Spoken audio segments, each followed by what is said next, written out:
31st Board of Education meeting. Will you... Sorry. Welcome to the August 31st.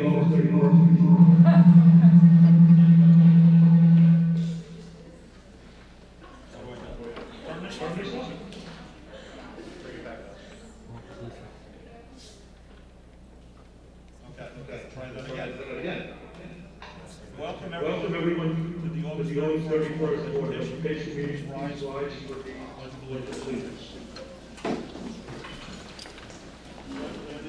The flag of the United States of America, to the republic which stands one nation under God, indivisible, with liberty and justice for all.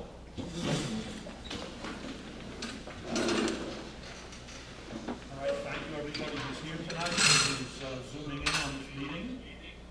Before we get started, I'd like to ask anybody who has a cell phone in the room just to put it on mute so we don't get any conflicts with that. And just before we get started, I'd like to make an announcement that for those of you who noticed tonight, we only have 8 board members here, and that's because Robert Sumner, trustee, has resigned from the board because he has sold his house and is moving out of the district. And the board will be discussing the replacement of his position. There are several options to do that under the law, and we'll be making that decision probably within the next few weeks, and an announcement will be forthcoming on that. So, that said, next, what are we doing next up here? Okay, next, we don't have high school student reports, so are there any board committee reports? I think there aren't any, but let's see, none. Okay, we changed our agenda around a little bit, and we are now going to have 2 public comment sections for the public. We're going to have a comment section on board agenda items only. So if anyone would like to speak on an agenda item, you're free to come up to the microphone. Please identify yourself, where you live, if you have students in the district and where they attend, and please keep it to 3 minutes or less. Thank you. Is anybody who would like to address on agenda items? Can you just go over the agenda items so that Only agenda items now. We'll do regular comments at the end of the meeting like we've always done. This gives people the opportunity to comment on anything that we might be addressing on the agenda. The agenda's on the table. Oh, okay. Thank you. Thank you. So, if you want to say something, just please come up and identify yourself. So, anybody else interested? We have one potential. Bobby, do you want to raise the hand of that so panelist? Say it one more time. Raise the hand of the PC that's the Zoom Got it. PC. Okay. Anybody? There'll be another opportunity. Yeah, there'll be another opportunity at the end, so don't worry if you want to address something. So this is only if there's something you want to bring to our attention before we vote on it. And we're voting on very little, but you still have the opportunity to say yes, no, or you'll wait. Okay. Going. All right, superintendent's report, Dr. Glass. Good evening, everyone.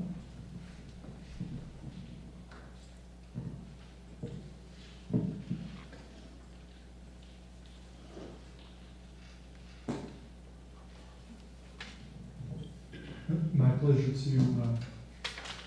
share my screen with you and go over a report of our readiness to begin opening school for the 21-22 school year. We're excited, we're enthusiastic. We're looking at a school year that's going to be a lot closer to normal than it has been in a long time. And our teachers come back tomorrow, our whole staff comes back tomorrow to begin some intensive training. I want to talk a little bit about some of our strategic goals for the year, and I want to speak particularly to our readiness plan as we enter into this school year.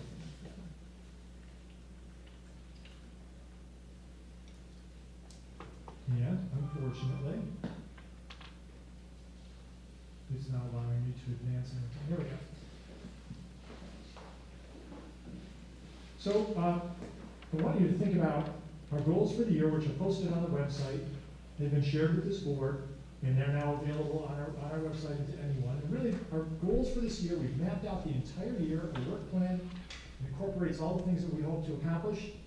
These are, SMART goals, that what we call, they're time-bound, they're realistic, and they're specific, and they're measurable, and they're time-bound. So we've got a whole series of goals put in place. The first goal is around evidence-informed decision-making and strategic planning. And so I want to give you just a couple of the highlights with this. First of all, we're going to be placing within the work plan throughout the year the use of data in ways that is more specific and more intentional than it has been maybe in the recent past. One of the things we're going to begin to do is to use a new assessment, replacing the STAR assessment. It's called the NWEA assessment. This is an assessment that is taken, a computerized assessment given to students in English language arts and math at least twice a year, can be given 3 times a year or more. And this assessment will allow you to get a very specific benchmark as to how your child is progressing relative to national norms, so relative to very large national data sets. And the information that teachers get back is really quite specific in terms of the sub-skills that students need to, how they're progressing on various smaller skills within the larger framework of, say, language arts or math. So we're excited to begin the training on that tomorrow with our teachers, and this training will continue. We'll be putting this into place this year. We think this is a much more robust assessment than what we have been using, and we think it's going to be particularly important right about now, as we've had students in a variety of learning settings over the last year and a half, and we'll be able to get a good handle on their progress, and more importantly, how we can support them and chart their progress as they make accelerated growth. We are also right in the midst of a strategic coherence planning process that has begun. It began last spring. We had 2 days of training and planning this past week, and actually now we are going to conclude this in January and have a new plan ready to go. So what we did this week, it was really quite productive. We revisited our mission and graduation goals, and we came up with a definition of deep learning. And currently, we have 6 data teams that are now looking at these new draft mission, graduation goals, and deep learning definition, looking at them and assessing to what extent is our system ready to support these? To what extent can our system deliver on these? So currently, our mission is right here, and this is a mission we've had for a long time. In the strategic planning process, thus far, we have not changed this mission. I feel like this mission is open-ended enough and yet specific enough to meet our needs. These are our current graduation goals, not the new ones. The ones we are working on drafting, I think, are a little bit more updated, and some of the elements you see here are incorporated into them. Now, when these are ready, we will share them with you. But for this year, this is still what we're working with. Respectful individual, lifelong learner, effective communicator, complex thinker, problem solver, competent and responsible user of technology. This is what an East Chester graduate, these are the skills and dispositions that an East Chester graduate should have throughout the system. What the strategic planning process is going to do for us is once we've refined these and agreed on these and brought them into play, you ought to be able to ask a student as they're crossing the stage to what extent they believe after 13 years with us, they actually are able to do these things. And we ought to be able to have a good sense of that. Second goal, in that goal, one of the 4 goals that I share with you, is we're going to reinforce our systems foundations. Right now, and starting tomorrow, we're going to begin working with our staff, and throughout the next several years, really, on how do we strengthen our multi-tiered systems of support. So all that is educational jargon that says when someone's doing well in a classroom, how do we support them best there? And then if we find that the support that they receive after we have consistent procedures and techniques in place in all classrooms, if the student needs more individualized targeted support, what's that next level look like? And how do we ensure that that's being done with fidelity? And then even the 3rd level of support that will be needed for even a smaller number of students. What does that look like? Now we have these systems in place, but to be able to say that they are in place, at the highest level that they can be, I think that's an aspiration for us that we're working toward. Working a lot on curriculum and how we teach, starting with reading and writing. That's a huge focus for us in this next year. We're going to be examining our current Wonders program, looking at it, deciding if that's the way we want to go and or if we want to go in a different direction. We'll be breaking that down, making recommendations, and making adjustments to the curriculum along that direction, and also looking at our math. That's where we're going to start. So there's going to be a big push at English language arts. And then in technology as well. We've completed a technology strategic plan of sorts with our tech director, Bill Blum, and co-leading that with Scott Wynn, our assistant suit for teaching and learning. They've been working with with everyone in the district to create a vision. That vision is now being broken down into some levels of support that this board has put in place. We now have tech facilitators who at least have some release time at each school. These people on the left-hand side are people who we now have to support the integration of technology, not just the technical nuts and bolts, but the actual learning and teaching integration of technology in a classroom. So we're excited to have this going, and this SAMR model is a nationally known model that really talks about 4 different levels of technology: substitution, augmentation, modification, and redefinition. The more sophisticated levels are modification and redefinition, where you're using technology to really get to a different kind of teaching and learning rather than just using technology to substitute one kind of assignment for another.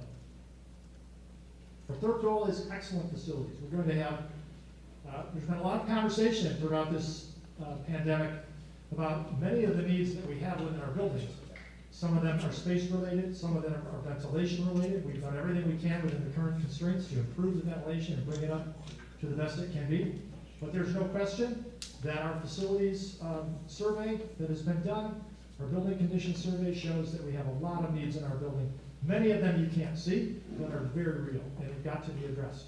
And we're going to be working with our community this year to surface those, whether it be ventilation, whether it be capital improvements, to decide what we could do with our community to improve our facilities so that they support the kind of teaching, learning, safety, and security that we desire here in East Chester. And so the security is the second portion of that. You may recall that we had a safety and security bond ready to go in March of 2020, but because of the pandemic, we couldn't bring it to you because elections were not held. And since that time, those needs have continued to be there.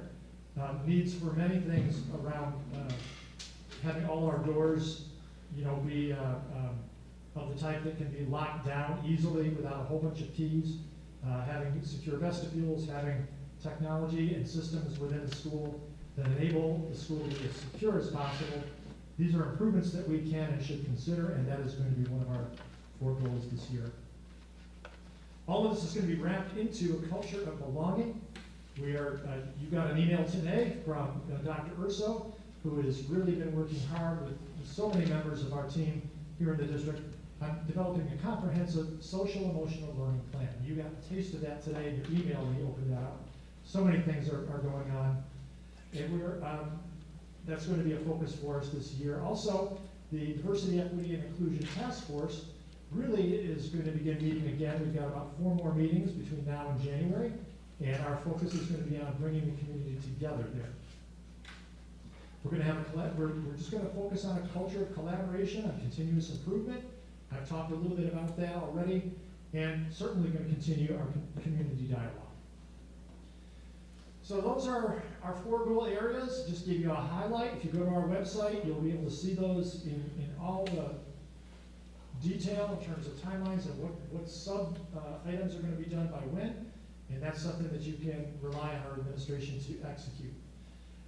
We have a lot of new team members this year who are ready to serve our community right now. And I'm just giving you a taste. These are not all new staff members, but many of them are new either to their roles or to the district. And so we have Dr. Bott, who will be moving from an assistant principal here at the high school to the principalship at Waverly. Teresa Cherry, who has been a principal and educator in the district for many years, who has retired but is now serving as the interim principal at Waverly until Dr. Bott can take over on September 20th. Tom Chicory, who we hired from another district as an assistant principal at East Chester Middle School, and that principalship became vacated when Madeline Lobu, the principal at the middle school, took over the principalship at the middle school. Christy Guerin, who has changed roles, she's now assistant director within special education, has some expanded responsibilities. Brad Gitlin is our new athletic director, coming to us from Chappaqua, where he is now our athletic director, stepping in and in this athletic season, moving us right along. Minnie Iannuzzi, our new STEM supervisor, who's with us. This was a position that was vacated last year by Jared Blair, who became a technology director in a neighboring district, and Minnie has stepped right in and is picking right up where Jared left off. John Kugler is our security coordinator on a half-time basis. This is the position that Jeff Hunter held with us last year.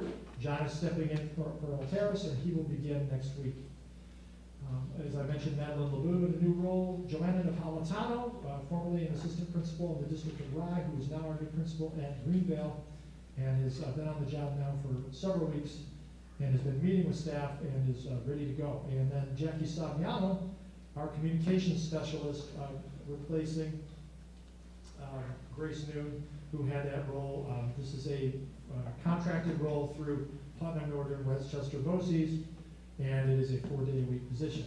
As you can see, this is a lot of new people who are ready to serve in new roles, and they've all been getting up to speed over the last several weeks. I want to talk a little bit about our back-to-school plan with regard to safety procedures, protocols, what we expect the school year to look like. Yes, it's going to be live in person, 5-day-a-week instruction. There will be no mask mandate. There will be a mask mandate indoors, no masks required outdoors. There will be no remote option. We're getting back to school fully. Our normal classroom configurations will be in place at roughly 3 feet across. The desks can be configured in many normal standard ways. They don't all have to be facing in rows one direction.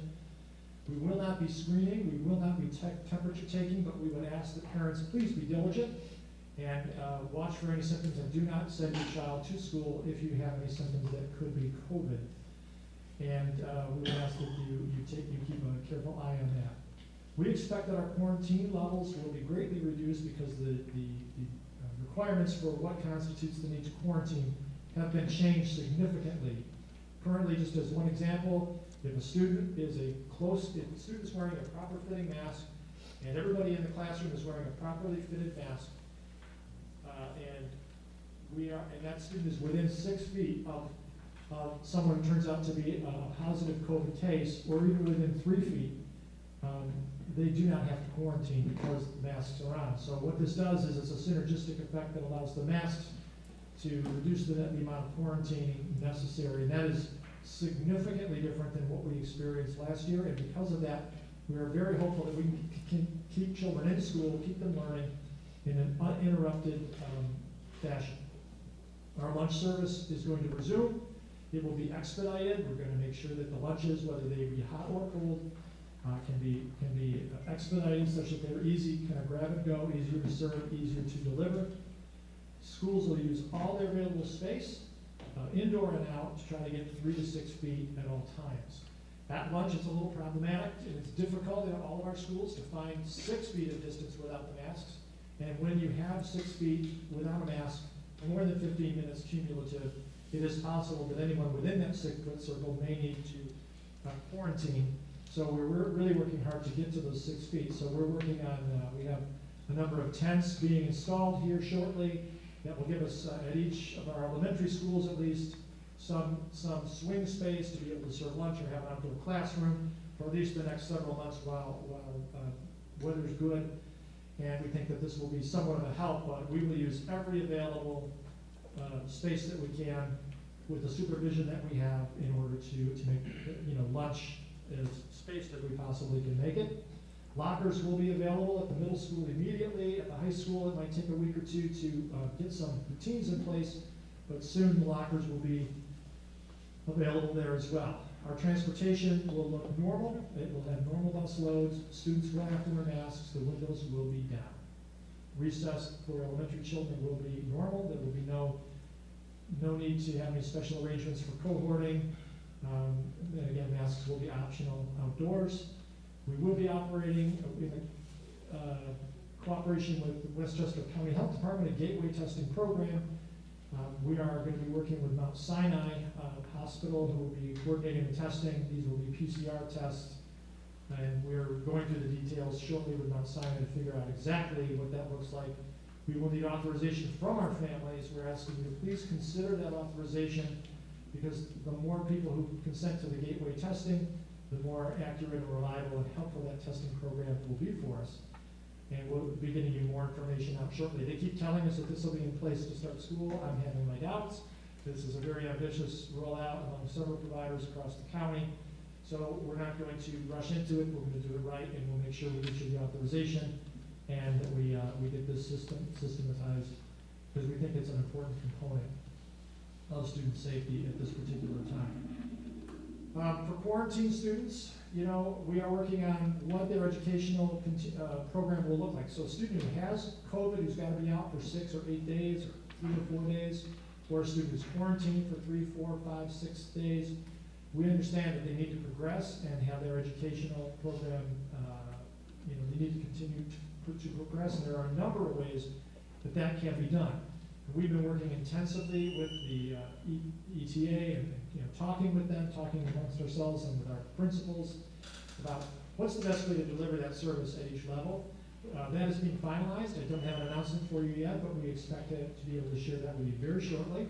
And based on how that shapes out, then our special education services will layer onto that and attach to that and extend that for students who have special education programs, and those services will be extended or augmented appropriately there. And same with medically fragile students.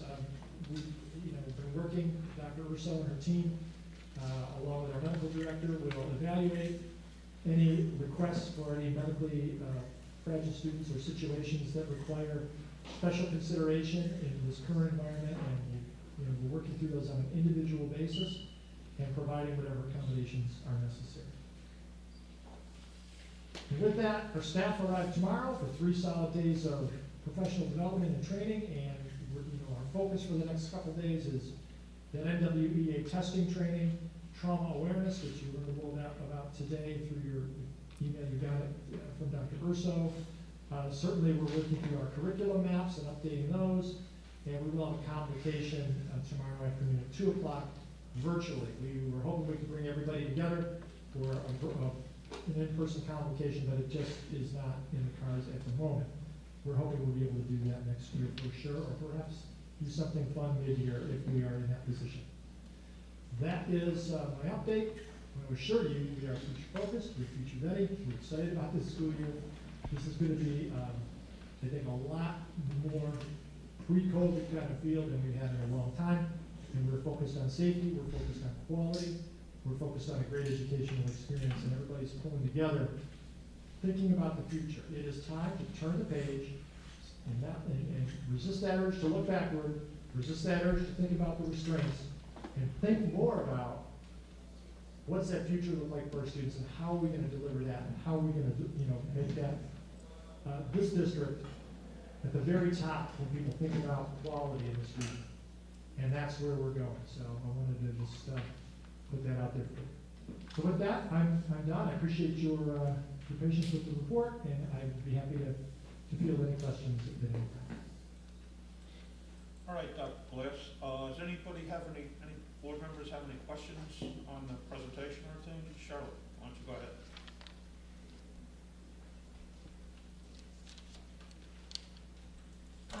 Just a couple things. A quick question on the NWEA. Could you say what grades that assessment is for? It goes up through grade 8 at this point. And that's replacing the STAR. Just replacing the STAR. Okay, thanks.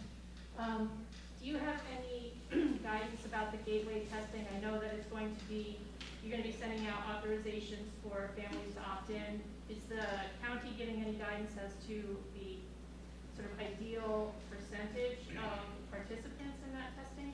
20% per week is what they're looking for. It's very ambitious, in my view, compared to what we were able to get last year. The difference with this testing, as I understand it, and I'm glad you brought these details up because I didn't mention them and they are important. Last year we had a nasal swab rapid test, which is considerably more invasive. I understand this PCR is not only more accurate, certainly, but a saliva-based test. And we're hopeful and believe that it could be administered at home. So we would have a designated drop-off point. Is that correct, Dr. Urso? We're not sure yet, but there are two different methods. Please feel free to jump in. I just got the initial response from Mount Sinai, so I don't know yet whether we're going to be able to send the kids home or the team is going to be going into the school to do the testing. But I'm hoping that we're going to be able to send test kids home so that the families can do it in the comfort of their home. And just, one more thing, I just wanted to say, the social emotional learning mailing that went out, I wanted to thank you, Dr. Urso, the whole team, all the administrators, all the principals. It's so comprehensive, you know, a couple of things really struck me, how, it's serving families, serving students, serving staff, getting everybody involved. The breakout of all the different schools was great to see, and such close alignment between Ann Hutch and Greenvale this year. So it's really exciting to see Dr. Keene and the new principal, Mrs. Napolitano, at Greenvale working together. And I know, I'm sure Dr. Bott is eager to get in on that cohort when she can, and really excited to see the kind of work that our new psychologists and social workers will do. So I just wanted to commend you on that. I thought it was really amazing. Thanks. Any other questions? Steve? Just a quick clarification, when you said 20%, is that the goal is 20% of the total student population, or is it 20% of whoever opts in? My understanding is it's 20% of the student and staff population. My question on that one would be, what happens if we don't hit the 20%? I mean, we're looking to get these tests for free, hopefully, from the county or whoever we get them from. And what if on any given week, we only get 5% people test or 10% people test? I think that's a fair question. I don't know that I have the answer to that now, but my hope is that within reason, if we get close, they'll continue it. I suppose at some point, they may say it's not statistically valid enough to continue the effort, so they'll probably look at the participation early on and then advise us whether we should continue or not. Last year, we did not get 20% per month. I believe we were looking for 5% per week as a minimum threshold, and we did not quite reach that.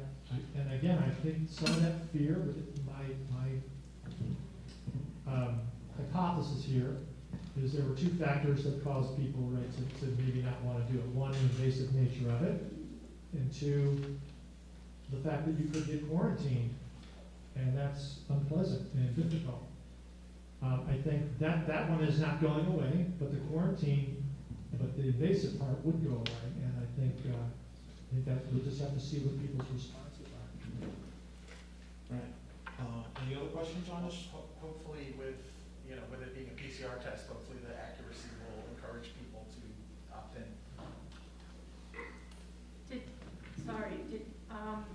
Did you have any positive tests last year in the testing? Okay. John?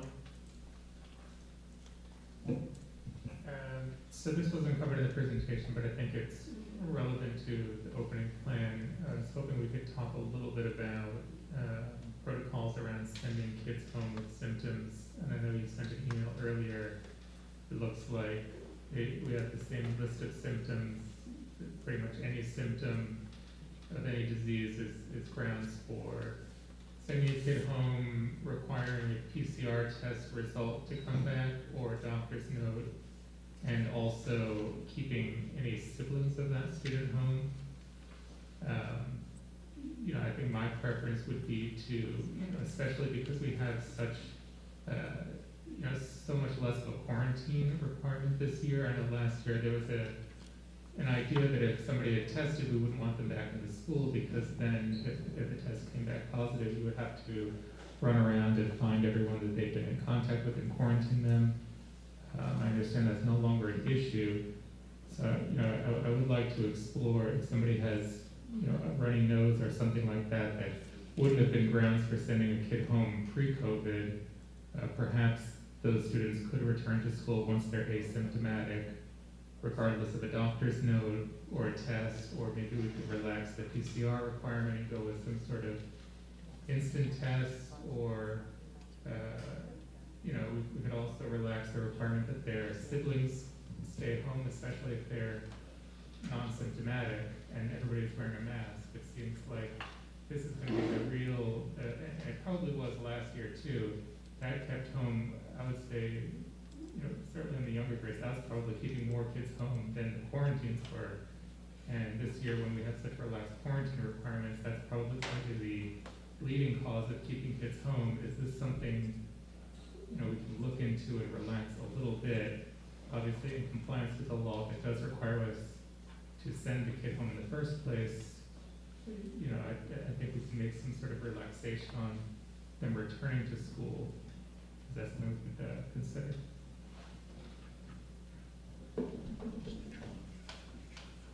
Yes, would that? Okay. Yeah, I appreciate the sentiment.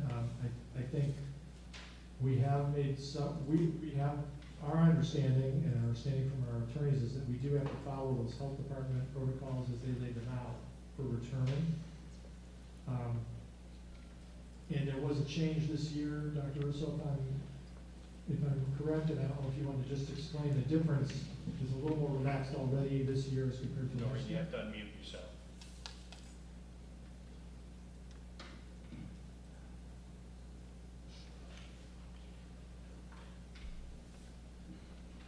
Okay, so one thing that parents, that is, I think, a little bit more relaxed as far as the regulations or the guidelines go, is that last year, when a student had one of those symptoms like a runny nose, which is a symptom of COVID, that they had to get a negative PCR test or an alternate diagnosis, which was very difficult for some of the parents to obtain.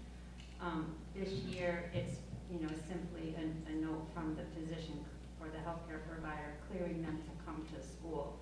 So I think there's probably a lot of other quicker ways that health professionals can just clear a student to come back to school. So I'm hoping that kids will be back to school a little bit quicker because of that, because that alternate diagnosis was very problematic last year, to be honest. So, and it was hard, and it was a lot of back and forth to the doctors because they weren't providing the right alternate diagnosis. They were writing things that were not an alternate diagnosis. So I can only say that that's the one benefit, positive. And then I did, I hear you regarding, your concerns, and I did, run a lot of those by our medical director.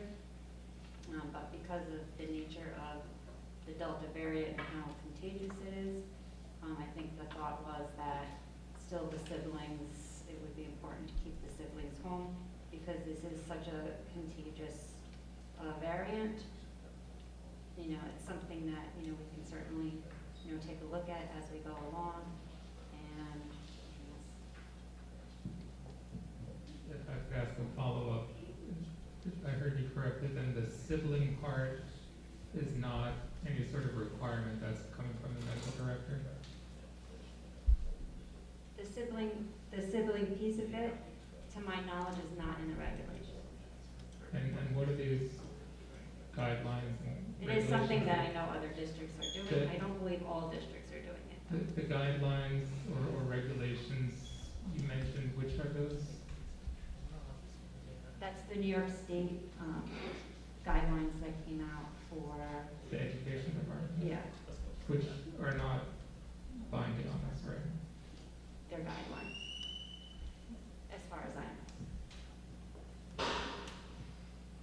Yeah, actually, I did get a legal opinion, and I think they are binding in the sense that,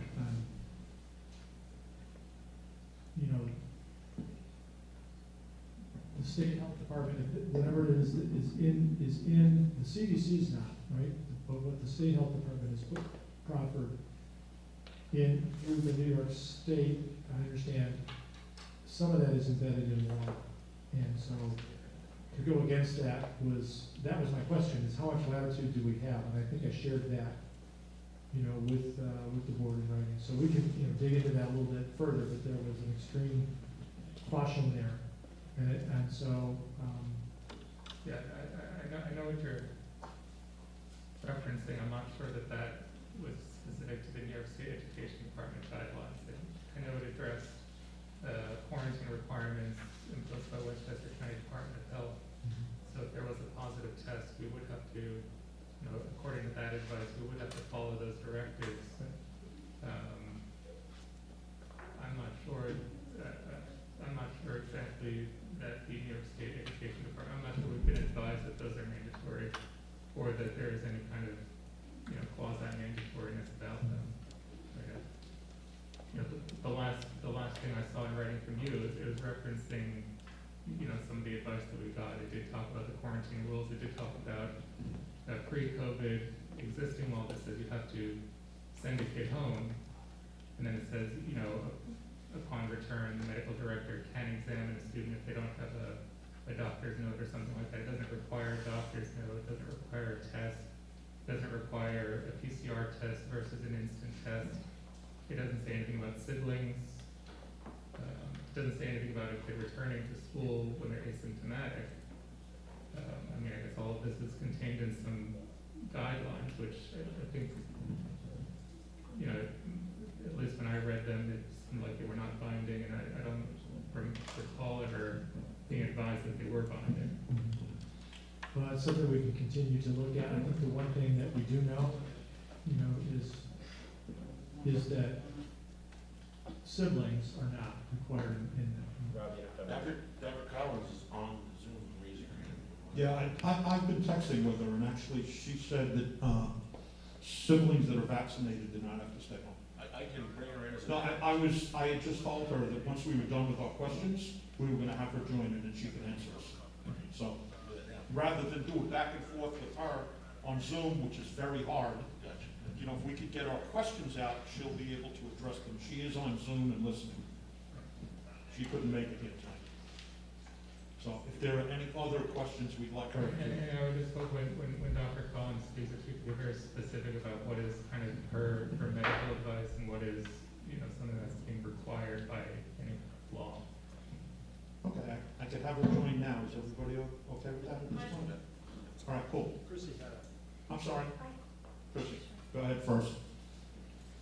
There can only be one mic open at a time, so everybody has to mute themselves. I have some questions that I would just like some clarity on. I know a lot of Waverly children were sent home every day last year because kids sneeze and have runny noses a lot. And it was very disruptive for the children as well as the parents who had to constantly leave work. So a couple of questions. One, many children had notes from their allergist stating that they had allergies. But if they had a runny nose, they were still being sent home for a COVID test, even though they had a note from their allergist. So I wanted to know if that was still going to be something that would be happening. Number two, also there were children who were sent home who had a runny nose, got a negative COVID test, went to school with the negative COVID test, but were still sent home because they still displayed symptoms such as a runny nose. So that's also my question. And third, I wanted to know how is this being assessed? Yeah. Like if a child sneezes once, does he get sent home for a COVID test, or is it a lot of sneezing? Like what exactly are we looking at? Because I think that there were some children who were being sent home last year for, very, very mild symptoms. Certainly I understand if the kid is really sneezing and coughing, but if a child sneezes once, that's something that I'd like clarity on. I can answer part of this. If we go deeper, I can answer pieces of this, and as we go deeper, I'll ask Dr. Russo to jump in because. Dr. Collins said it. And Dr. Collins is probably in the best position to do this. We Yeah, can bring her right in because I think she is. Why don't we let her join now? Judah's gonna let you in, Dr. Collins. Should be able to unmute, and also if you want to share your camera, Yeah, everybody else mute. Yep. See you on the screen.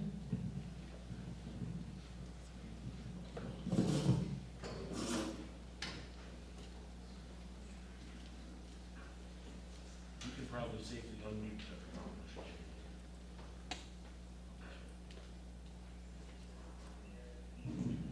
that. Down on the bottom left.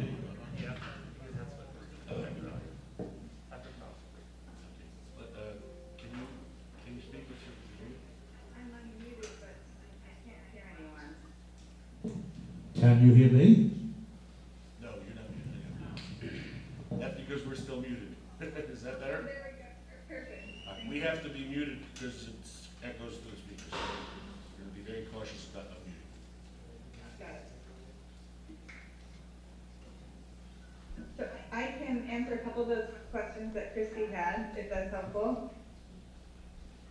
So, one of the last question was about sneezing. How many sneezes alert the nurse, right? So, the nurses, last year, it was only when kids were being sent down to the office by their teachers. So the teachers were noticing that whichever symptoms on this list were interrupting class. When they were interrupting class, they were sent out to the nurse. The nurse was not, scrolling hallways, scrolling classrooms, looking for a runny nose, a cough, a sneeze. These were all children that were identified by the teachers about symptoms that were continuing throughout the day and then sent to the nurse for evaluation. Waverly is definitely our most difficult population because kids have less insight into their symptoms and their allergy symptoms and their asthma symptoms. So when we get into Greenville and Hutch and definitely the middle school and the high school, they can say, this is my allergy symptom, I forgot to take my allergy medicine today. We tell the parents agree, and that's fine. In Waverly, because of age and also the onset of diagnosis, right, they don't have that insight, and so there's a lot more calls home and discussions with parents and maybe a new onset of allergies that we are dealing with. But we're hoping that these new guidelines, both in distance and kind of circumference of kids that we need to quarantine, and also that we don't need an alternate diagnosis, so that if a child is sent home and their allergist says, I had a video visit with the child, or I saw the child consistent with their regular allergies, they don't need a test, then they can come right back to school. Okay. Was there another question that needed to be answered? Yes, Jackie has one. Doc, hold on a second. Okay, I'm just wondering how quickly, let's say a child is picked up midday, parent comes home from work, rushes them to the doctor, gets the note, how quickly can that be cleared by the nurse for that child to come back? So can the child come back the next day if there's a note, or is there no one in the office to clear the child to come back, and then therefore the child has to wait an additional day and sibling? So will there be someone that can communicate that it's okay for the child to come back if there's a note that day?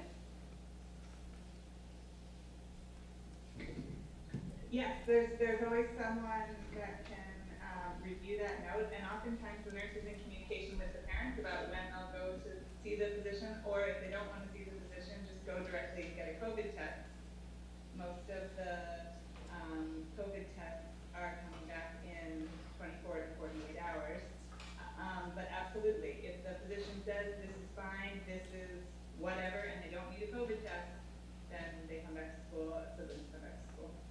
But And now that this is still, we still have kind of our old school guidelines being that if the child has a fever, right, they have to be fever free. That has always been in place.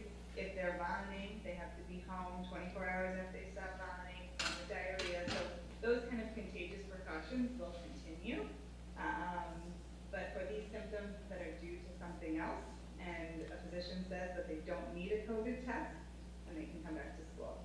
Okay, Now, they come back to school and they can't make it through the day because their mask is soaked with mucus, or they can't concentrate, or if they're sleeping on the desk, right? Then obviously those, just like any old times before COVID, they'd be sent back home.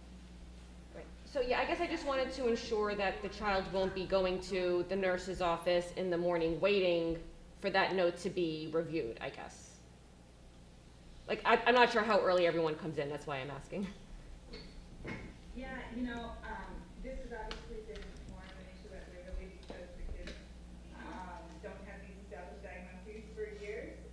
But Nurse Christie has been very well, done a really great job in my opinion with staying in touch with the parents, emailing parents if you get notes that night, excuse me, and checking in as soon as the kids can come back. Okay. And what If about, they need that criteria. sorry, what about, so for the sibling, does the parent need to email that note to the sibling's school because that sibling had to stay home because the first sibling was testing? I'm just trying to ensure that the kids can just come back and not have to be, like, having a disrupted day, waiting in the nurse's office, feeling very upset that they don't know why they're in the nurse's office. Yeah, I think the nurses have done a really good job of keeping track of siblings and notifying parents when a sibling or mother is sick, and also keeping tabs on when they're coming back and that the test is negative and everybody comes back. Okay, so they can communicate between the buildings. The parents don't have to be emailing all of the, Absolutely. okay. Yeah, so that's fine. Okay. Do you have anything to add in that? Yes, Chrissy has a question. So, go ahead, Chrissy. Okay, so if a child comes back to school with a negative COVID test, but still has a symptom of COVID, like a runny nose, they will be permitted to go to the classroom. As long as that's the same illness, right? They don't get better, and then 2 weeks later or a week later, they start with symptoms again, right? So as long as that's that same illness course, and they don't have a fever, and they're not vomiting, and, they don't have conjunctivitis, those kinds of things that we had before, then yes, they would stay in, as long as those symptoms are mild and they're able to get through their day. Okay, and, so if a child has a note from their allergist in their file saying it's seasonal allergies, even if the child has a runny nose, and sometimes not all the medications work, like Zyrtec or whatever, they still will be sent home for a COVID test, even if they have a note in their file? So I think that will be more of a discussion between the nurse and the parent to say, okay, so-and-so came in with a runny nose today. From your experience with this child's runny nose, is this consistent with their allergies?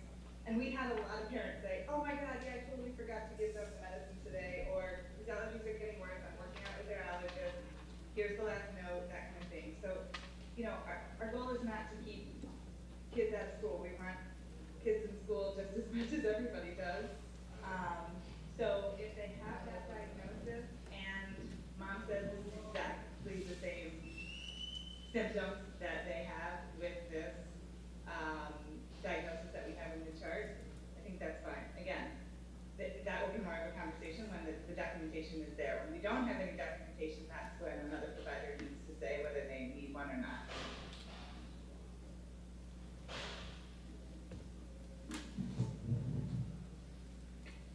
Anybody else? Okay. Doc, thank you so much for your participation, and I presume you're going to hang out a little while if something else comes up. So, thank you. Anything else on, I guess we were on the back to school presentation. That's how this came up. So, anything else on that, or we'll move on to the agenda? Okay.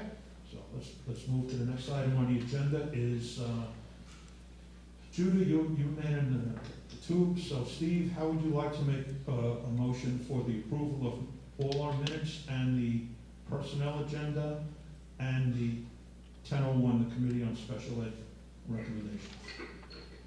Absolutely.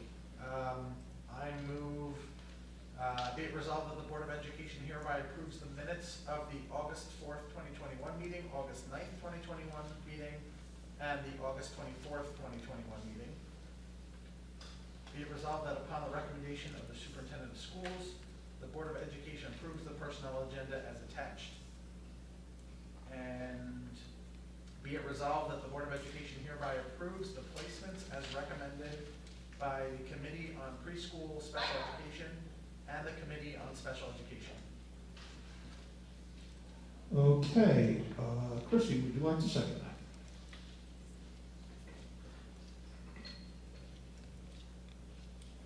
Okay, Chrissy seconds. Okay, does anybody have any questions on any of those? And I'll mention that also. Judith is going to abstain on the personnel agenda because his daughter qualifies as a substitute teacher, and he's just going to abstain for that reason. So, any questions on any of those items? Personnel or the minutes? Okay, none. All in favor? Everybody? 7 and 1 abstention. Okay? Next items are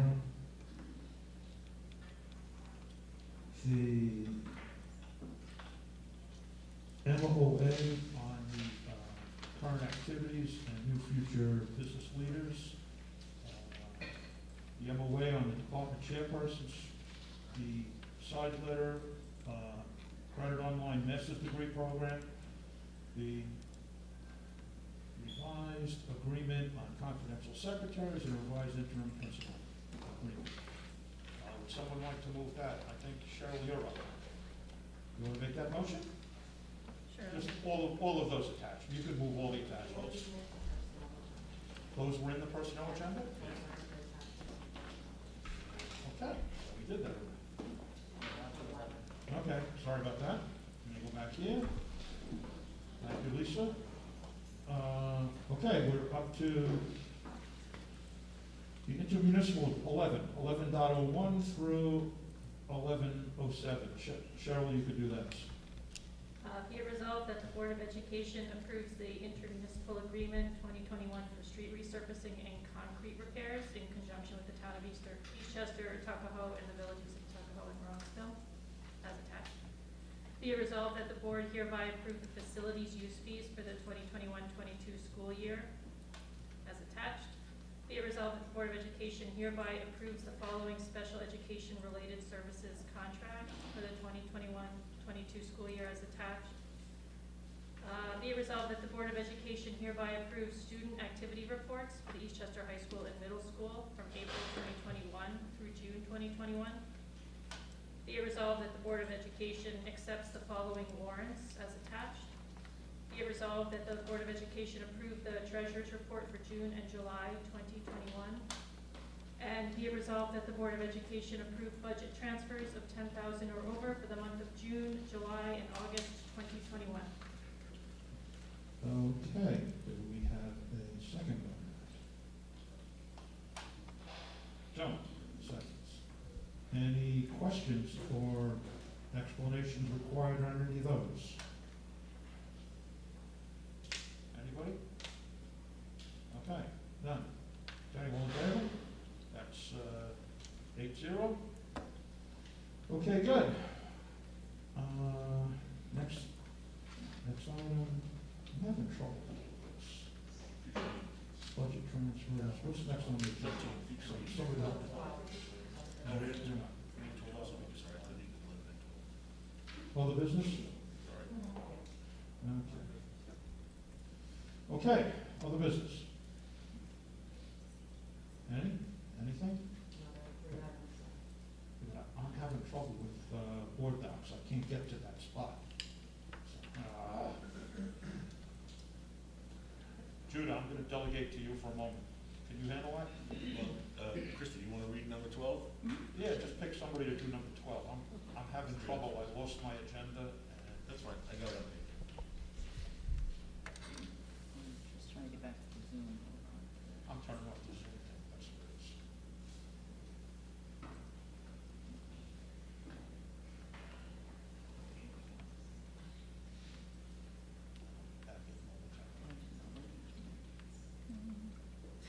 you want me to take it? Hold on, got it. You ready, Jack? It's like You not ready? clicking Jack's properly. ready. Sorry. Then you can That's second, that's fine. Thank you. All right, let's go back. Sorry, okay, number 12. Okay, I got it. Sorry. Okay. Sorry about that. Be it resolved that the Board of Education hereby authorizes the Superintendent of Schools or his designee to enter into an agreement with the Westchester County Department of Health for purposes of conducting COVID-19 testing during the 2021-2022 school year. Can I say as attached, or do I need to, okay. Keep going? Yeah. Get to all three. Okay.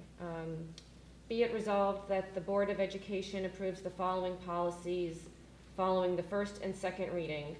Number 0100, non-discrimination and equal opportunity. Number 0101, gender-neutral single occupancy bathrooms. Number 0110, sexual harassment. Number 0110.1, sexual harassment of students. Number 0110.2, sexual harassment of employees. Number 0115, student harassment and bullying prevention and intervention. Number 5100, student attendance. Number 5151, homeless children. And be it further resolved that the policies will be posted on the district's website for public viewing as attached. Okay, thank you. The second one's the first reading, correct? Yeah, he's still. Okay. Go ahead, you do the first reading now. At the request of the board, the administration is pleased to present for the first reading the proposed policy number 2341.1. Do I read the actual policy?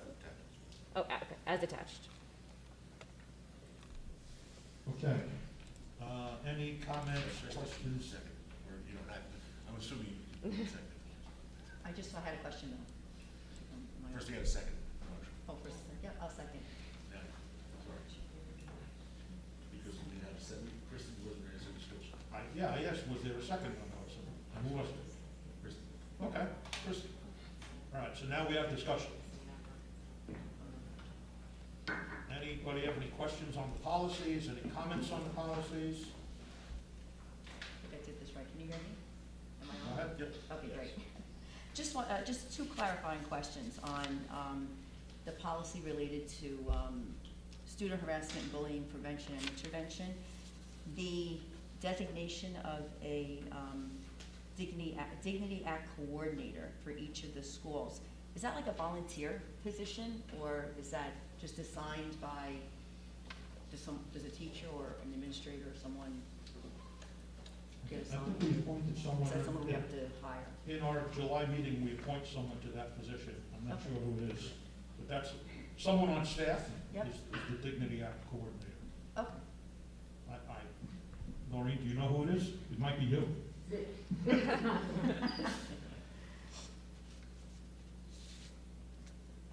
It's an administrator, and I know that, I think, Mr. Elder was the Dignity Act coordinator last year.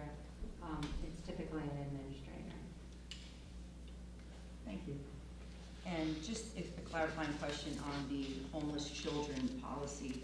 I'm interested in the McKinney and Vento liaison. I guess that's an organization that we use that will be assigned as needed. That's the actual homeless act. Okay. That requires us to provide, certain accommodations for homeless children, and Mrs. McGee is the liaison to the McKinney-Vento Act. Great, thank you. Okay, any other questions? Yes, Cheryl.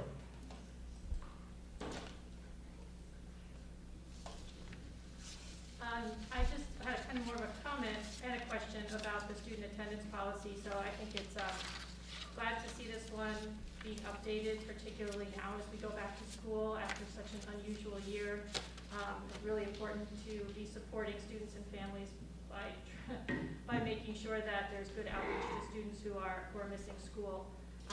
And it's just prompted me to ask if at some point, maybe in November or December, maybe toward the end of or after the first marking period, we could get an update on attendance across the schools compared to the last sort of normal year we had, to see, so that we could find out really if there's any concerns there. So, thanks.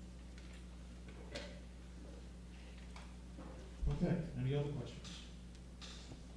Does someone want to take the time to explain the first reading, the policy that we just put out, which is a sample? Could anybody, Steve, would you like to do that? Would you like to read that policy so that people in the public know that it's coming? Sure. 'Cause I'm having trouble with my split screen, and every time I minimize, I Yep. lose it. So, the first reading policy, it's very short. If you can open it up if you're, on the Zoom, or if you go to board docs, or which you can get to from the district website. Basically, it's very short, but the idea is that for our regular standard business, that we will use what's called the consent agenda. So instead of going through each, reading the be it resolved that you just heard on each one of these, we would just move the consent agenda. So I'll just read it. Read the policy, because it's pretty self-explanatory. So basically, the policy says to make more efficient use of meeting time, the Board of Education authorizes the use of a consent agenda as part of its regular meeting agenda. The consent agenda will condense the routine business of the board, examples approving board minutes, reviewing monthly expenses, etc., into either a single motion or several categorical motions. The consent agenda will be prepared by the superintendent of schools in consultation with the president and/or the vice president of the board. Items on a consent agenda will not be discussed prior to action. However, if any board member believes that any item on the consent agenda requires discussion, that board member may remove the item from the consent agenda merely by requesting same. The exempted item then moves to the regular agenda, and the board may take action as it deems appropriate. All non-exempted items will be moved, seconded, and voted upon either in one motion or in several categorical motions without discussion. And then there's a space for the adoption. Okay, thanks, Steve. But for the benefit of the public, what we're trying to do is we're trying to take all of the routine items that are normally in our business meetings and roll them into one item to be voted on that everyone agrees on. And if anyone has a question or something that they do not want to vote on together on the consent agenda, they can always pull it out and discuss it separately. And it's designed to save time at the meeting, which will give us more productive time of our discussions, and hopefully it also allows for more time for comments from the public, that makes for shorter board meetings. So that's where we're going with that. There'll be a second reading at our next meeting, and then we'll adopt that policy as well. And for people who've been in tune for a long time, this was done a long time ago on the board at the recommendation of School Board Association consultants to streamline meetings and be more productive, and we're just re-implementing it is all we're doing. So, okay, that said, any other comments on anything here? Any new business? Anything anybody wants to discuss? We didn't vote on it, thank you. But thank you, Lisa. All right, all in favor on these? All right, that's 8-0. All right, now any new business? Okay, there being none? Okay, we could go to comments from the public now. Now, I would just like to remind everybody, please, all, state your name, what school you're associated with, where your children go, where you live, and please try to keep it 3 minutes or less. So, anybody? Anybody like to comment on anything? Okay, we got one taker so far, maybe two. Yes.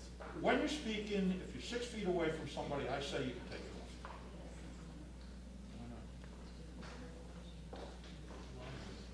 Why not? Really?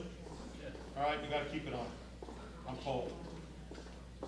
I have trouble hearing, so I can't hear you when you're supposed to. Ma'am, you're supposed to. You're supposed to have a mask on. Yeah. Oh, I didn't hear you. Yeah, you're supposed to have I was Okay. corrected, Well, I'm sorry. just speak and then I'll sit down, yeah. Well, you're really not supposed to. How are you gonna hear me? You have to Because I speak. can't understand I can't either, that's why I suggested. Okay, let me just speak real I'm quick. told that you have to have a mask on, so. Okay, I'll put it on as soon as I'm done, because I'll probably take it off anyway while I'm speaking. You haven't had it on the entire night. Oh, okay. All right, then, I'm gonna ask you to move away. What's that? No, I'm gonna ask him to move away. Yeah, can you just That's stand all. 6 feet? Thanks. All right, go ahead. Okay, Suzanne Johnson, 14 Innisfree. I'm proud to say I went to Mount Vernon High School, which was at the time 95% black. I graduated from the United States Naval Academy. I served as a naval officer and was one of 3 women on a U.S. warship. I understand what it means to be a minority. I'm here tonight to speak again about the Diversity, Equity, and Inclusion Program, which remains number 4 on the superintendent's goals for our district. It appears to me, since I last spoke in July, that the superintendent did revise the original goal on the district website to now read Embracing Diversity, Equity, and Inclusion with the focus on unity, which brings us together. I appreciate the word change. Thank you very much for including my suggestion. I'm wondering if the program itself has changed. In my heart, I want to believe that this school district supports the individual person over communism. The individual person in this case is a student that has a name, individual rights, beliefs, and is a child of God.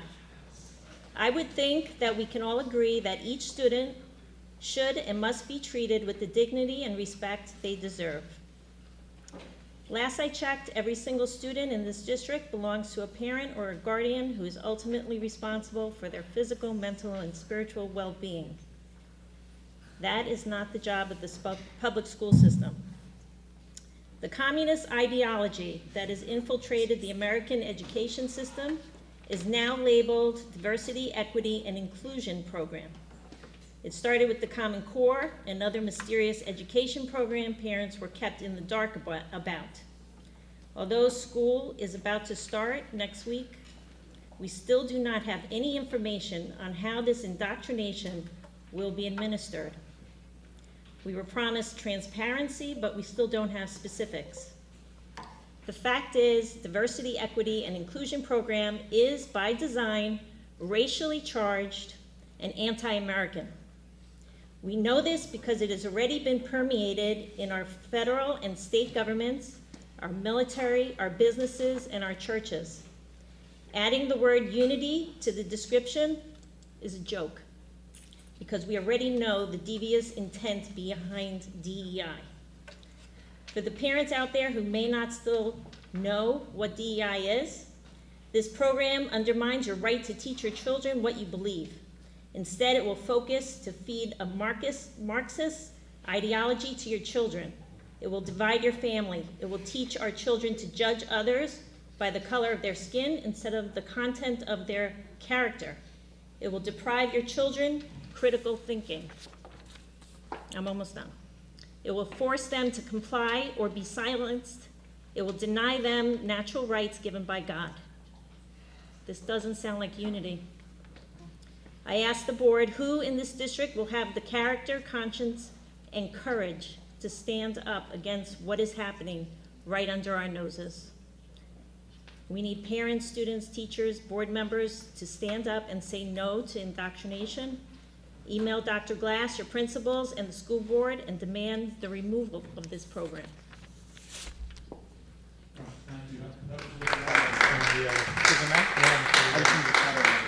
What's that? I'm the first one.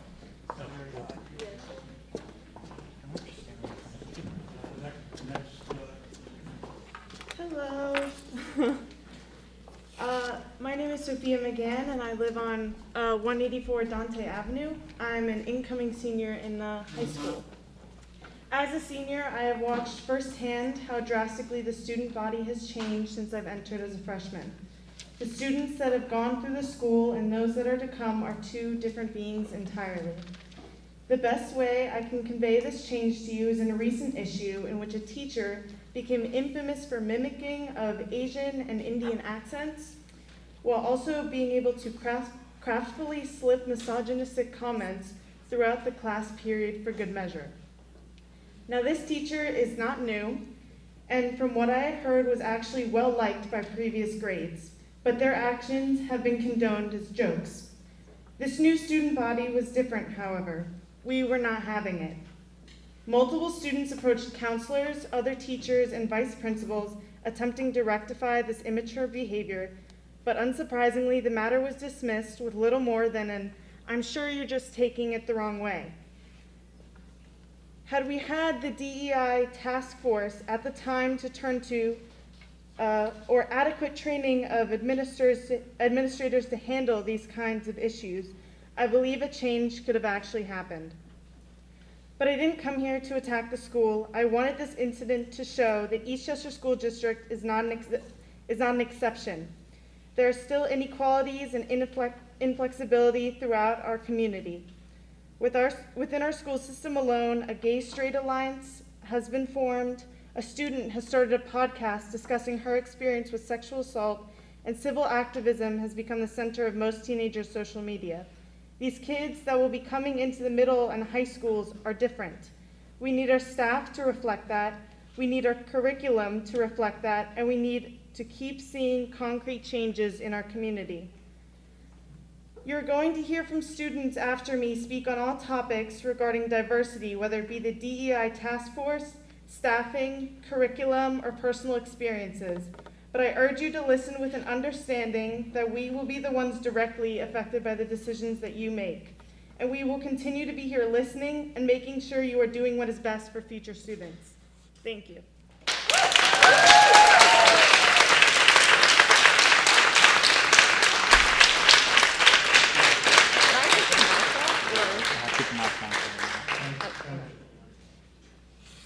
Hi all, my name is Jenna and I'm a senior at Eastchester High School. I'm so grateful to be able to speak today. At Eastchester, we pride ourselves on preparing students for a successful future as model citizens. Yes, this means knowledge and work ethic, but accepting others and creating an equitable society are two pertinent skills necessary beyond our small community. In continuing the DEI task force, we will enhance students' experiences by creating a welcoming environment to grow, regardless of race. It is obvious that Eastchester is often seen as a homogeneous town, as the majority of students share the same race and culture, but diversity goes far beyond what the eye can see.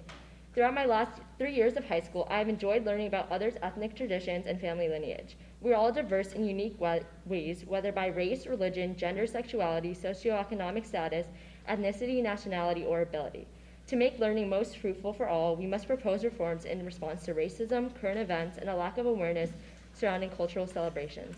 If you do not believe Eastchester can benefit from such reforms, please allow me to detail some of my observations and experiences as a student. This spring, I had the opportunity to assist in an Asian American documentary via the Human Rights Club.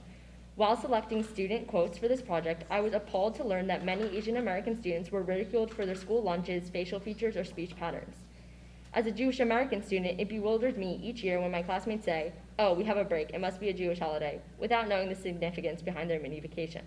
The same themes applied to Muslim students, as I too do not know the background behind Eid Mubarak. Thus, it is necessary to equip students with cultural knowledge of such holidays as they impact their classmates and teachers' lives. Now for political discussions in class. Should we allow them, or do they create too much controversy? Oftentimes, after protests, elections, and events, teachers dismiss emerging discussions by cautioning that the topic is too political to discuss in class. If we cannot reconcile these events in our school facilities, how must we prepare to face a world where conflicting opinions ensue daily? I'm so thankful to the few teachers who permitted these discussions in a moderated class section, as they allowed me to gain insight into others' opinions and become a more worldly individual through safe means. What can the DEI do to remediate such issues? The district can create awareness days monthly focusing on underrepresented populations. Cultural cuisine could be offered in the cafeteria, and amendments can be made to the school calendar to allot specific class dates for discussion of current events. With these changes and much more from the DEI task force, I believe that Eastchester will become a district in which no student is hesitant to express their opinions, diversity, and acceptance of others. Learning extends far beyond math, science, social studies, and English, and integrating diversity and equity in our curriculums will only better all students' experiences. Thank you for the opportunity to be heard. I look forward to watching the DEI make sustainable strides towards a more welcoming learning environment for all.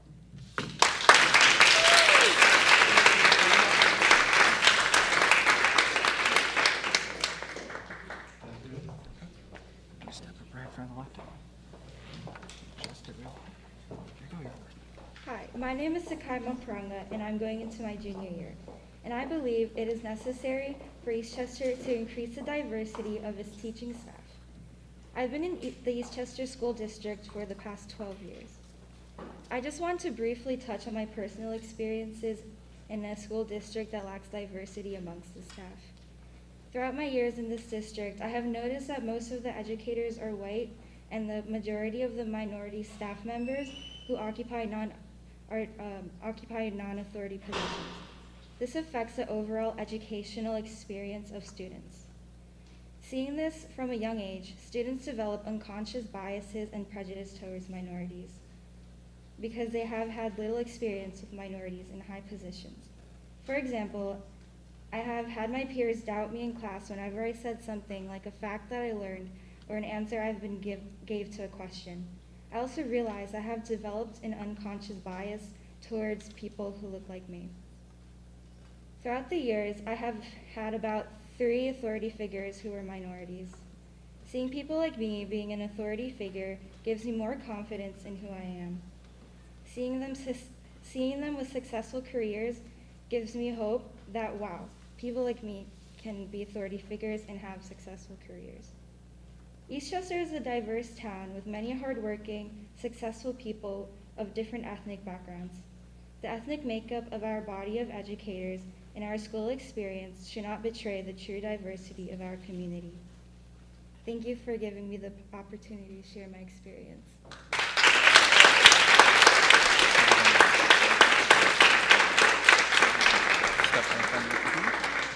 Thank you as well.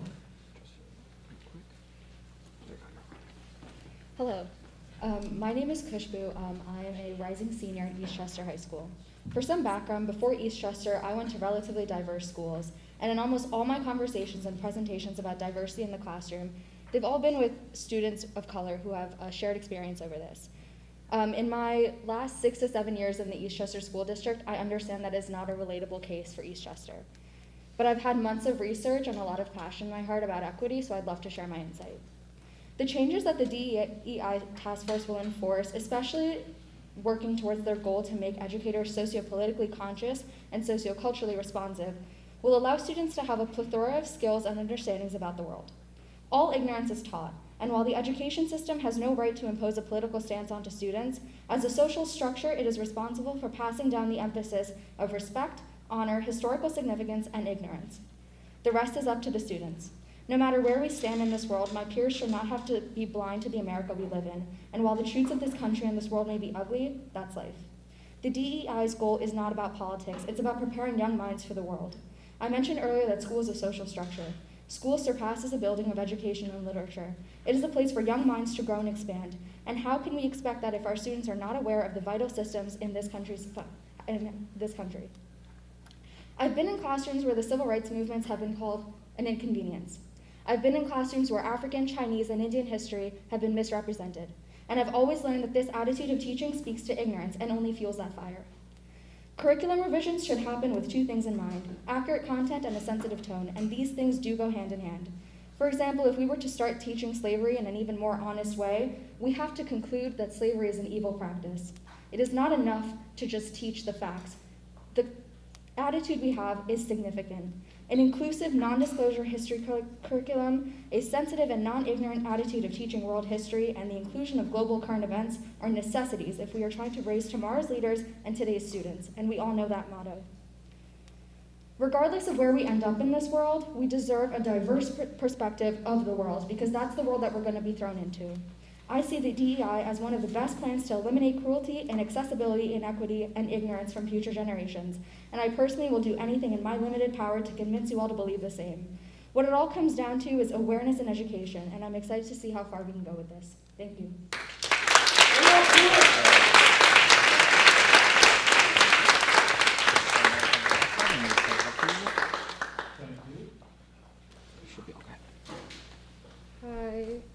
Hi. I'm Adriana Jones, and I'm also an incoming senior at Eastchester. You're going to have to keep the mic close. Oh, sorry. Can you hear me? Okay. I'm speaking on behalf of the DEI task force. You'll probably hear me refer to it as the diversity board. So as a Black student in Eastchester, I can tell you that trying to fit in has not been easy at all. As all of you know, that there are very few families of color in this community, so trying to get rid of the diversity board is only going to make kids of color feel more out of order. Just from speaking from experience, Eastchester has not been the most welcoming community. Whether it's kids constantly cracking jokes about the color of my skin, or people not thinking I could be something more outside of my school. For example, when I was running for the president of JASCO, almost every white student in the club or in my class said, "Oh, I can't see Adriana being president," or "She doesn't look like the other presidents." And that was simply because I am black. And yeah, I don't look like the other presidents because I would have been the first black president. But why does it matter what I look like? Why does the dance club election depend on what type of background I have? Does it only matter if I was good at dancing or not?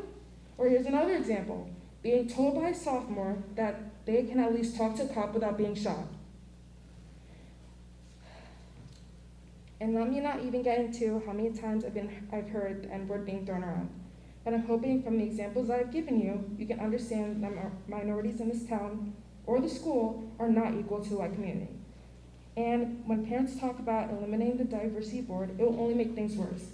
How can minority groups possibly feel safe when you take away the group that makes them feel safe? If Eastchester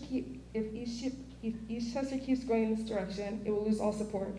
And for those that are concerned, the diversity group does not teach kids that whites are bad and blacks are good. But if that were the case, which it is not, you finally get a little peek of what black kids have been taught their entire life. All we've been taught is how to look nice and how to not offend the white man, or how to talk properly and not too ghetto for the white town.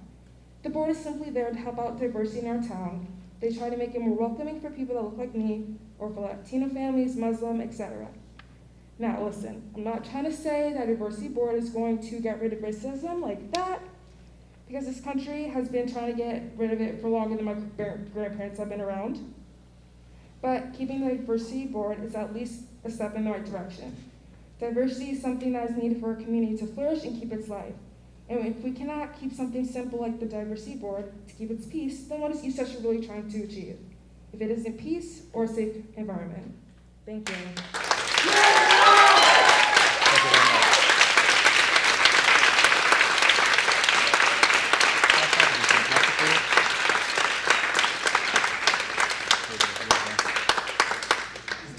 Thank you for that. Hello, everyone. To those of you who do not yet know me, my name is Kyle Smith, and I'm a rising senior here at EHS. I'm here tonight to tell you that I believe that the Diversity Board is beneficial to all people in Eastchester. For students, diversity is an aspect of life that they will see wherever they choose to work, whether it be an office job, a job as a broker on Wall Street, or maybe a job as a teacher. Regardless, to refuse to modernize our curriculum is to withhold valuable information from our students here at Eastchester, putting them at a competitive disadvantage in the working world, which goes against the fundamental purpose of providing education. Furthermore, for parents, there are only good things that come with a regulated diversity board. The committee created by this initiative allows for community input in our curriculum regarding diversity, so all guidelines and parameters for what is and isn't taught will only be further controlled. This ensures that children receive a more thorough education that better fits what people feel is appropriate for their children to learn. In this crazy and increasingly polarized world that we live in today, it is understandable that an issue like this may be categorized as political in nature. However, it is my firm belief that education is something very separate from politics, and that it is our responsibility as a society to educate children to the best of our ability. Likewise, excluding diversity, and more importantly, failing to regulate how we appropriately teach it would be a failure of the education program. Thank you.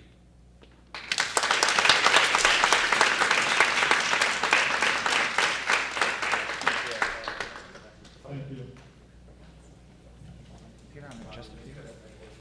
I just turned it back on. It got switched off.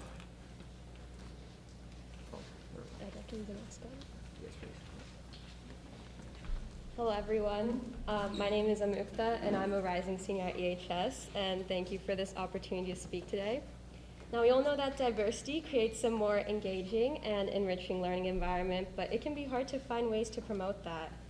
But even just over the past few years, we've seen businesses incorporate DEI because they realize that when employees are unafraid to be themselves and go to work every day, They are more engaged and innovative, which leads to more productive work and eventually higher revenue for the business. The DEI initiative that the school has undertaken is a great first step and should be taken seriously.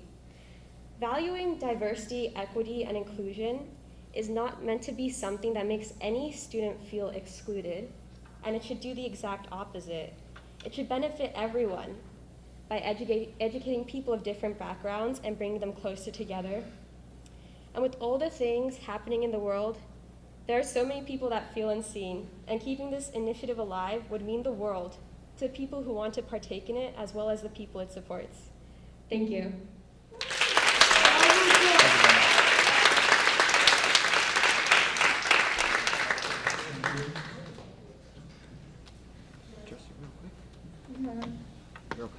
Hi everyone, my name is Alessandra Angello and I'm also a rising senior. So, over the past years, schools and businesses have incorporated boards like the DEI to create more balanced, kind, and inclusive workspaces. The United States is becoming more diverse every day, and it's crucial for students and faculty alike to understand the importance of having equity within their workspace. Having a voice to speak on behalf of all students, especially people of color like myself, members of the LGBTQ+ community, and other groups, allows them to feel more safe and welcome in their school, because too often, these are the voices that are silenced the most. There's going to be a bigger world outside of Eastchester. Students here will become scholars and adults, and will likely experience more diverse workspaces than that in Eastchester. Having a more inclusive school system and curriculum will prepare them to live and thrive in a diverse world and enable them to become great and respected leaders that foster more accepting and aware spaces. Being surrounded by people from different backgrounds enables us to be more creative, outward-thinking people. Yeah. Sorry about that. Yeah, it's okay. Okay. I think it works now. Hello? Okay, now we're good, okay. Outward-thinking people, which are just some traits that are linked to having successful futures. At Eastchester Schools, it's true that we lack a diverse faculty and student body. Diversity includes people of all races, socioeconomic backgrounds, and identities, though. I'm really grateful for all the amazing teachers I've had throughout my years here, but I'm curious as to how even a few new perspectives could benefit the school.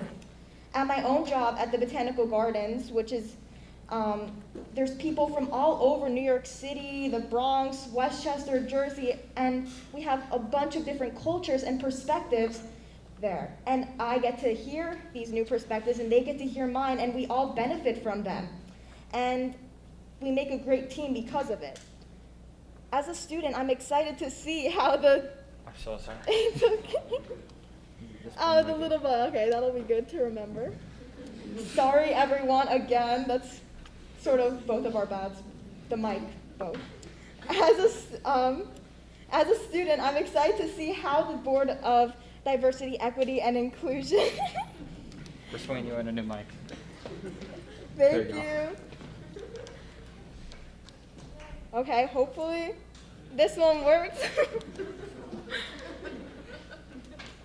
This mic, like, they just doesn't want one more person, a little bit, one more too many. Okay. Okay, just finishing up. As a student, I'm excited to see how the Board of Diversity, Equity, and Inclusion unfolds and impacts Eastchester schools in the next few months. In fact, the only suggestion I'd have is to add some student perspectives every once in a while, because I feel like, as we see here, they have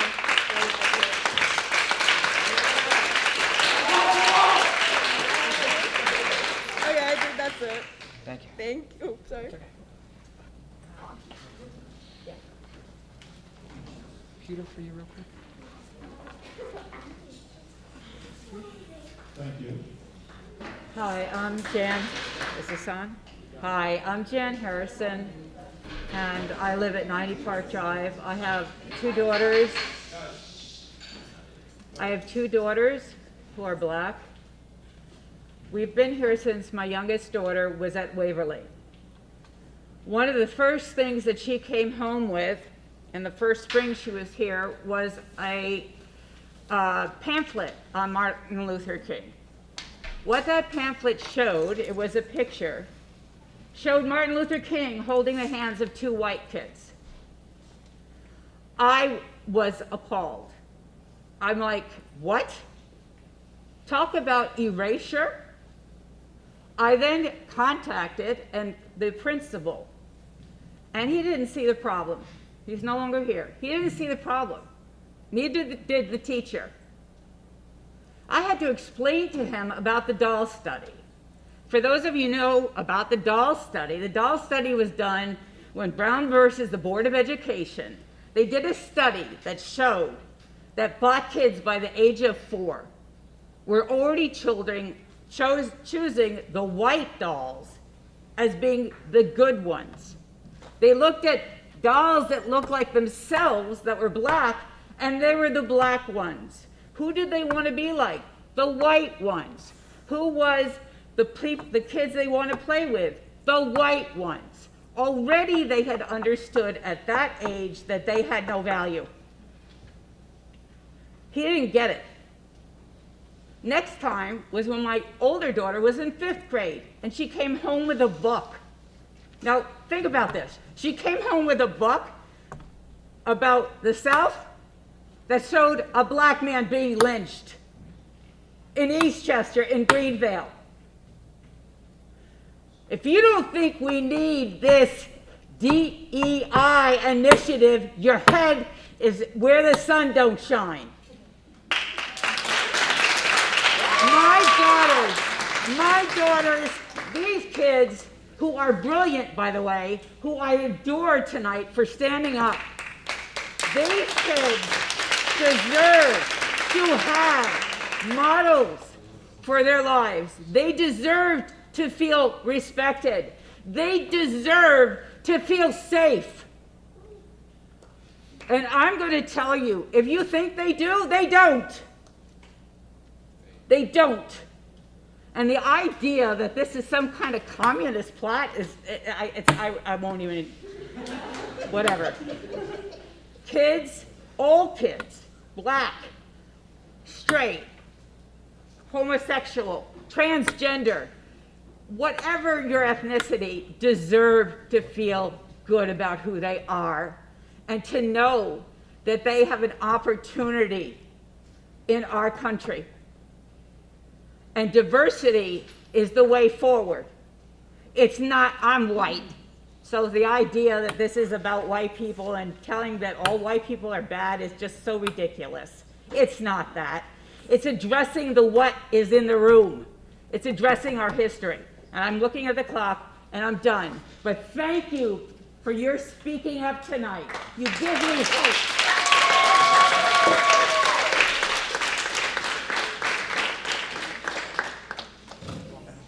Thank you. Hi, I'm Samantha Delaney. I live at 176 Garth Road. Hold the mic up. Can't hear you. Can you hear me now? Awesome. My name is Samantha Delaney. I live at 176 Garth Road. I have 2 students in Greenvale. I just wanted to come up here, which I really didn't have to because I feel like the students took care of this tonight. I am a part of this district's equity team. I am a part of my district where I work as an educator and a speech pathologist. I've been on that committee for 3+ years. We are the stakeholders, the students, the administrators, the teachers, the parents, and it is imperative that we continue this work. And above and beyond, even if we want to, this comes from New York State. This is from New York State's Board of Regents. This is something that has to be done, it needs to be done, and will continue to be done.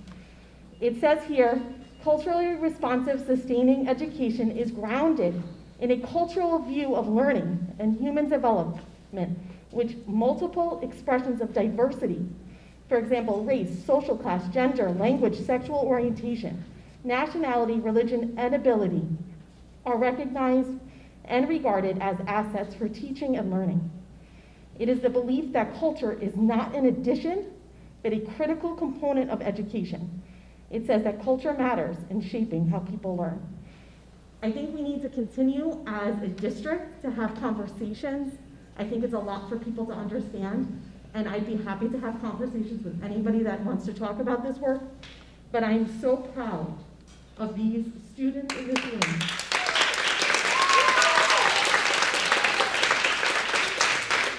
That they are building the future for these younger students, for my children down in Greenville, to be able to share and be thoughtful and well-spoken and have a mind of their own. And I'm just so proud of you guys here tonight. So thank you.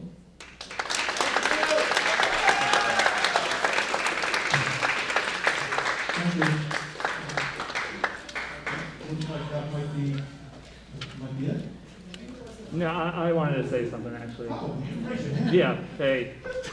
Hi everybody. Can everybody hear me? I know this is my job, but my name's Kevin. I've been working here for 2 years now. As a student here, I just really wanted to applaud these kids a lot. I mean, freaking incredible. Like, today's my last day working here, and I was seriously considering saying something in line with these kids. Just because going to school here and being white and being male presenting, I've seen a lot of messed up stuff, a lot of the things that these kids are talking about. And unfortunately, being somebody working here, it's been a lot of the same stuff that I see, but I also see amongst the faculty too. It's really disappointing. I just wanted to applaud these kids a lot because this is the future.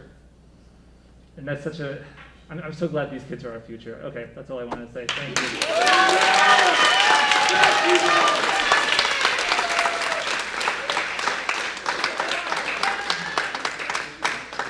Thanks a lot for that.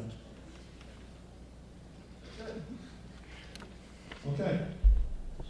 Any final comments anywhere from the board? Okay. Can I get a motion where we have an exec session on contractual matters this evening? So, yes, Chrissy and Cheryl seconded. No, Oh, I'm sorry. I asked the motion. You want to say something? Yes. All right. You can do the motion too. Okay.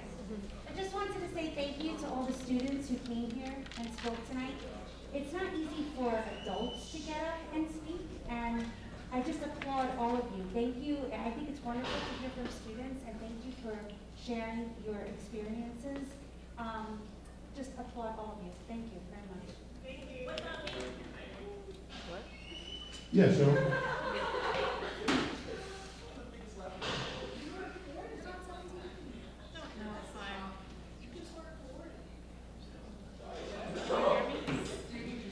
Guys.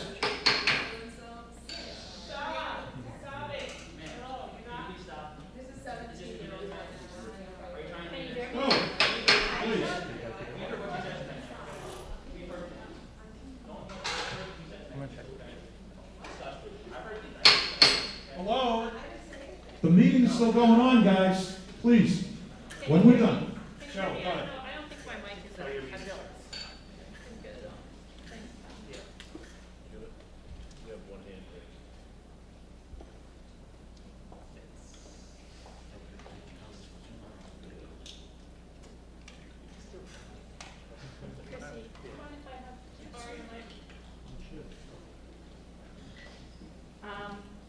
Well, I also want to reiterate Kristen's comments.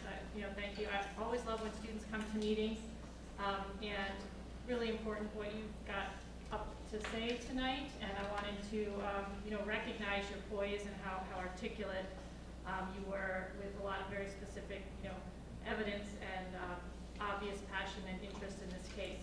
I wanted to reiterate a suggestion I made last spring that we do get students involved in the Diversity, Equity, and Inclusion Task Force this fall. The showing tonight demonstrates that students have interest in this and that their experiences and voices are invaluable in this process.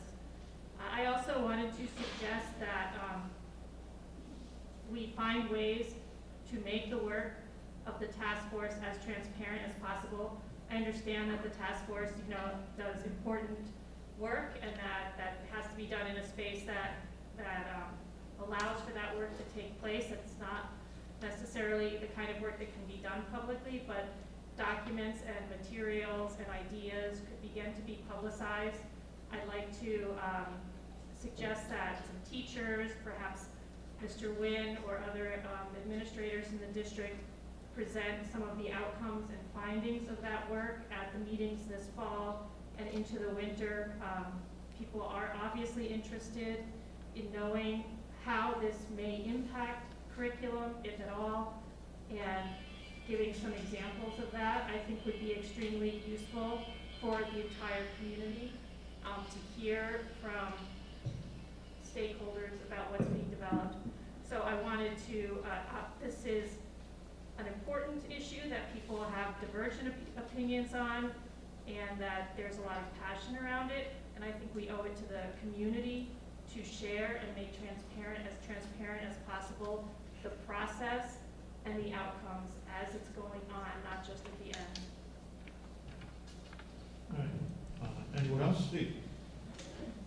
I just wanted to thank the students for coming out. It was a board goal a few years ago, as I recall, to get more student participation. So I don't know if the students are still here, and anyone watching at home, students, please show up, talk to us, tell us what you think about all of the issues, all of the things going on in the schools, what's on our agenda. We want to hear from more students more often, so please participate. Thank you. Okay, anyone else? All right, so let's have that motion to go to exec on contractual matters. Chrissy, I think you made it, and I think Cheryl, you seconded it. So, all in favor? 8, that's everybody. Thank you, everybody at home. Thank you, everybody here. Thank you, students, for coming out tonight. We appreciate it. And good night.